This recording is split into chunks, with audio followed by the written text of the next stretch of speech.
and confront certain stuff. If you sentimental, this ain't the job for you. This is not your assignment. You know. Sometimes you just have to be rough. You gotta be like a rhinoceros. You know, a rhino won't go back. You know that? It never walks back. Yeah, really. It don't walk back. It has no back. Rhinos just go left, right, straight. They never go back. So you gotta have a rhino hide. Never step back. Always moving forward. So this strange children. It's also a mixed multitude. See, that's the problem. You know, when he brought them out of Israel, he told them, I'm going to bring you guys out. Told them what they needed to do. Stay in the house, don't leave. That the angels going to go through the city. He said, but we're going to be yoked together. And I think it's Exodus 13:18. He harnessed them. You remember that word? He harnessed them to come out. But in Numbers 11:4, it said they came out as a mixed multitude. In other words, not just ethnically, ethnicity or not ethnically, but race, not race because there's only one race. Not because they had different, what's the word?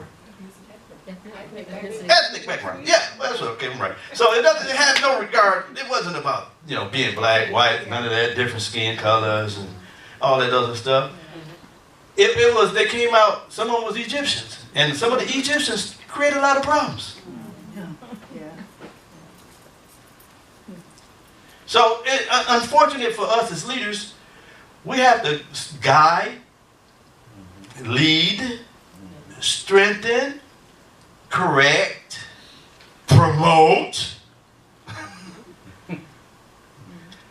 a mixed multitude, which means everybody don't have your perspective. But you got to harness them anyway.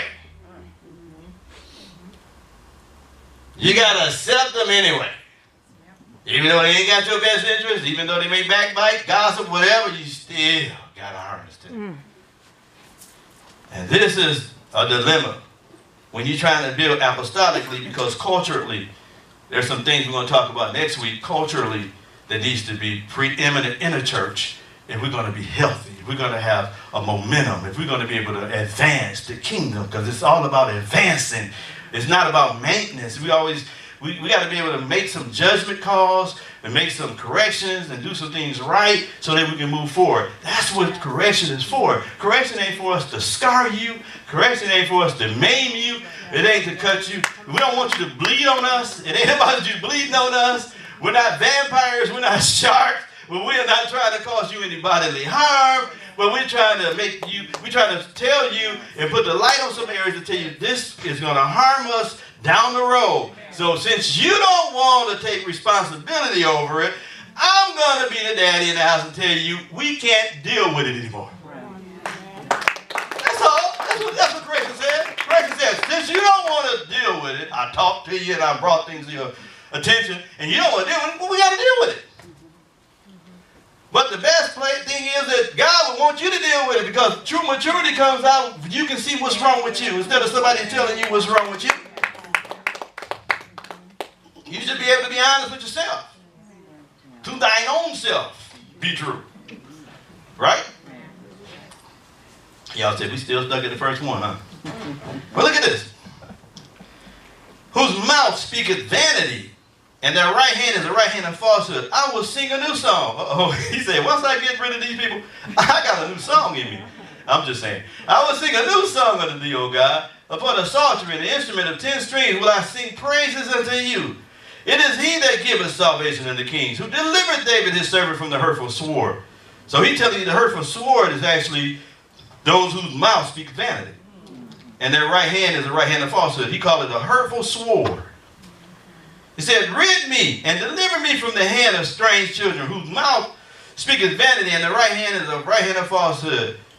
One translation said, deliver me and save me from these dark powers, who speak nothing but lies. Their words are pure deceit, and you can't trust anything they say. Verse 12, that our sons may be as plants grown up in their youth, that our daughters may be as corners or pillars, cornerstones, polished after the similitude of a palace. So he says, look, once we get our affairs in order, once we can remove all of the vanities and lies, once we can get people to eliminate the falsehood, then those who are responsible to our culture and as a part of our house will begin to be planted and grow up and mature. Am I right? Y'all with me? So the reason why we can't grow is because we have vanities and lies and falsehoods, and our lips get to working. And our lips say things privately that we shouldn't even say publicly. Come on now, y'all don't tell the truth. You know, because if you meditate long enough on it, then all of a sudden it's going to come through your mouth, because of the words of your mouth is a product of your heart. Out of the abundance of the heart, the mouth is going to speak. So if you have discontent in your heart, it's going to come through your lips. That's the gate. And from that point, you have signed a death sentence.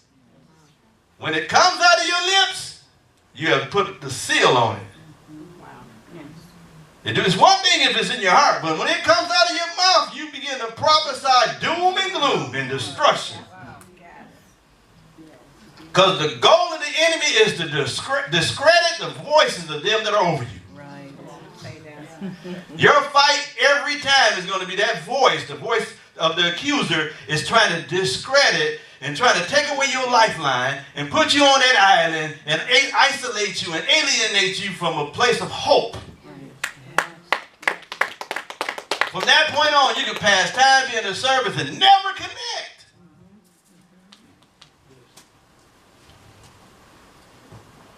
Good stuff, ain't it? Yeah. Remember, I've been in your place. I didn't join the church and immediately went up straight up here. I had to go through some of the same travails and birth pains and troubles and hiccups, you know. And I told you guys, I failed one time. It didn't take a whole bunch of time for me. Once. Got around them suckers at Denny's, and I seen some things change in the church, and I didn't like it. And, you know, I'm the armor bearer, close to the man of God. And I fought. I was fighting. I'll get up from the table, leave him there. I have a plate coming. I said, y'all crazy. I'm out of here. I'll pick up McDonald's or Burger King on the way home. Because I said, my destiny is in that man. And then one of my best friends turned me. I ain't going to say his name. He the one got me. Turned my heart. Wow. And I thought about it. I was like, man, you right. Best friend. Deliverance, working on all and everything together. Spend time together. He single, you know. Just got out of that crazy whatever. And all of a sudden, my heart turned. My heart started turning.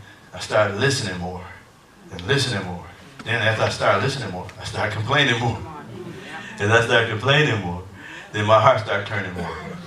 And over and over and over and over. Till I said, I can't stand this no more. So I got so bold and brazen, I went to the dude and told him I ain't like him. At church. Called the room. But see, I wasn't coming to confront him. I was coming to let him know I didn't like that. Right. See, I already knew. I was like, oh, this ain't me. I said, Roscoe, I don't like you, man. He crying, I'm crying. I just don't like you. You look too much like a pimp. Yeah, I'm serious. I said, you got a little hair right here and whatnot. I just told him. Because I want to come clean. God told me, matter of fact. He told me, you need to go and be reconciled to your brother. He said, whatever you lead in worship, you lead in praise. Oh, worship, no. Prayer. You lead in prayer, opening up. I ain't want it. Made me feel so unclean. I couldn't hear no more.